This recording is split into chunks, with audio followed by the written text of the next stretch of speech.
Thank you for speaking to us, Mr. Memon.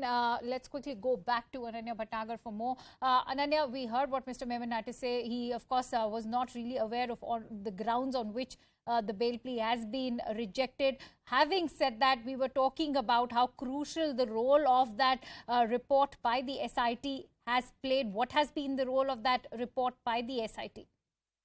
Well, yes, Akansha, it is a it was a very important report that the Gujarat SIT had filed in connection with this case, and that was the whole basic and factual matter of this particular case.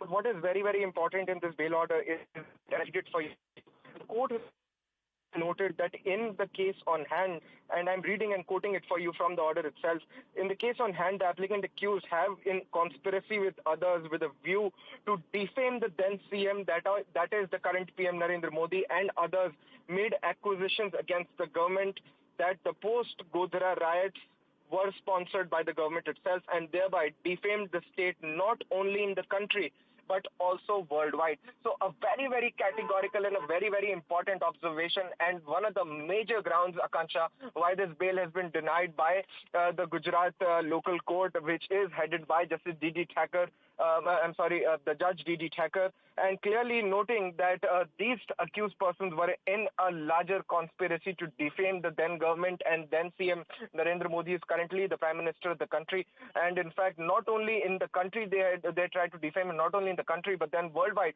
So a big observation by the Gujarat court coming in, and a big bail order, denial of a bail coming out from the Gujarat. So certainly a very well-reasoned order, no questions raised on how the applications have been dealt with. All of the facts, all of the papers have been read well by the judge, and definitely the order is very clear in nature that since these people were in conspiracy, since these people still have that caliber of influencing the witnesses and also tampering down the evidence into this particular case, and the categorical observations of the topmost court of the country that such people should be put into the place, and definitely the court has done so, denied the bail to Teesta Setalvad and R.B. Srikumar, and a big order coming in from the Gujarat right, court. And also take us through what the details of the FIR, considering it was filed against Setalvad and Srikumar along with Sanjeev Bhatt once the Supreme Court last month had dismissed the plea that had been filed by Zakia Jafri.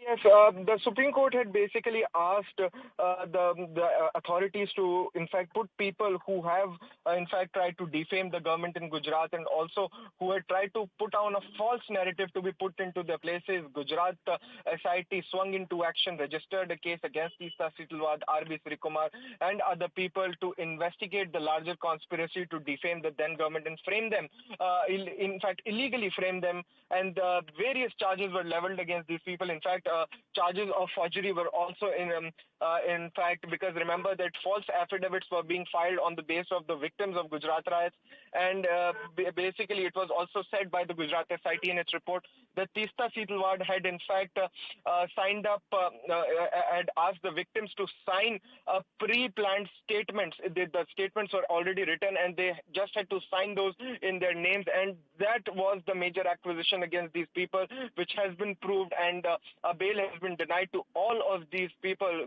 whether it's R.B. Srikumar or Teesta Setalvad. They all have been denied bail by the Gujarat court. This was the factual matrix of this case, and this is just the bail order. We'll still have to wait for the charge sheets to come into this particular case, because that would be giving out a very detail of what had happened and how it had happened, though the Gujarat SIT report is a well-versed thing in itself, wherein it is said that almost 30 lakh rupees were paid to Teesta Setalvad in two sums, one 5 lakh and then 25 lakhs later on. So we'll have to wait and watch as to when the charge sheets in this particular case have been filed, but then this is something that is coming out as a very big observation from the Gujarat court. Right, and since you mentioned that, the bail plea has been rejected on some very conscious grounds, the fact that the court deemed that it's not the right time to actually grant her bail, and even though, as I was speaking to Majid Memon, he stated that the bail plea will eventually happen. Do you see any hope for any bail plea taking place? Also, how is the investigation going to pan out now? Now, the Gujarat SIT would be, in fact, going on with its probe. It would be recording statements of the people, and they would also be filing a charge sheet very soon into this particular case. There is a 60 to 90 days period that is granted to any investigation agency to file a charge sheet into a particular case after a person is arrested. So soon we might see a charge sheet coming into this particular case, which would be opening up the whole factual matrix of this case and what has transpired and what has not transpired, who are the actual people involved and what is their individual role. Though it is very clear from the SIT report what the charge sheet would be talking about, but then the charge sheet would be much more detailed, and each and every accused singular role would be given out into this particular case. In fact, what would also be there is that a trial would begin after the charge sheets would file. So we'll have to wait for the test of trial to completely conclude into this particular case. Akansha. Right. Also, Anany, the other important crucial angle to this entire case is the involvement of political parties that has been alleged, because one of the crucial observations of the court has also been that Teesta Setalvad received huge funds from political parties. And we've already seen the name of the late Ahmed Patel also surfacing in the entire matter. How is this now going to pan out for the Congress party? Well, this is certainly a blow to the Congress party, if I say, because the name of late Mr. Ahmed Patel is also under the scanner into this particular case. So we'll have to wait and watch as to how the charge sheet goes in, because we might see an individual role of Mr. Ahmed Patel also being discussed in this particular case. And we still are awaiting as to what happens next into this particular case. Akansha. Stay with us, Ananya, because I'm also joined in by Janak Dave. Janak जी, इसके जो political ramifications हैं और खास तौर से Congress party के लिए ये किस तरह पूरी सिचुएशन अब बन रही है, क्योंकि कोर्ट ने ये भी ऑब्जर्वेशन की अपने में बयान दिया है कि जो है पॉलिटिकल पार्टीज के फंड्स पे तीस्ता सेतलवाद ने ये किया। पहले भी हमने लेट अहमद पटेल का नाम सुना था इस पूरे केस में, जो उभरा था उनका नाम, और कांग्रेस का जो पूरा रोल था वो प्रूव किया जा रहा है। कैसे पॉलिटिकली अब ये पैन आउट करेगा? देखिए, जहां तक पॉलिटिकल कनेक्शन का सवाल है, ये जांच का विषय है। कोर्ट ने उस सारी तथ्यों को देखा जो एसआईटी ने पेश किया, जहां 30 लाख की बात थी कि जहां अहमद पटेल का नाम था और अहमद पटेल ने पैसे दिए तीस्ता सेतलवाद को, इस बात का जो जिक्र था उसको कोर्ट ने सबूत के तौर पे मान्य रखा है।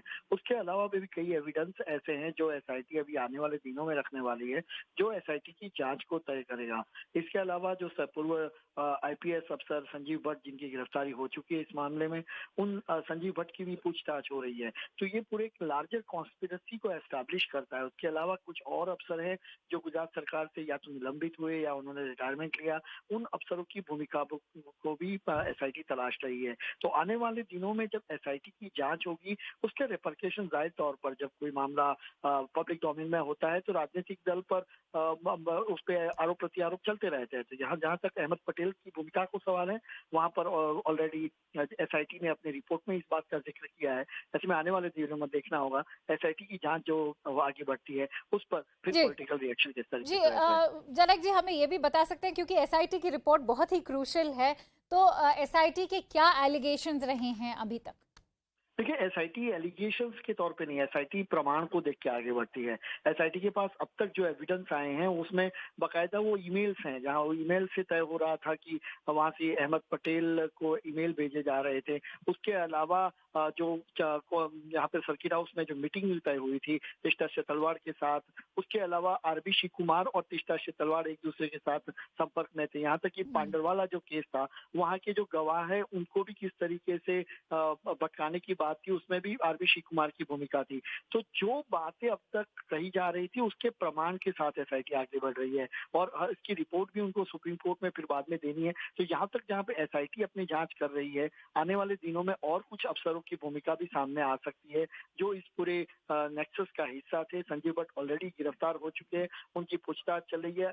उसके अलावा अब बाकी आने वाले दिनों में और कौन अफसर होंगे, इस पर सबकी निगाहें टिकी हुई है, और पूरा नेक्सस, बाकी सामाजिक कार्यकर्ता कौन कौन इस साजिश में थे, ये भी आने वाले दिनों में खुलासा होने जाएगा। ये बहुत ही इंटरेस्टिंग पॉइंट आपने बताया कि जो ये पूरे नेक्सस पे फोकस होगा। Ananya, if I could bring you in on this, as we were speaking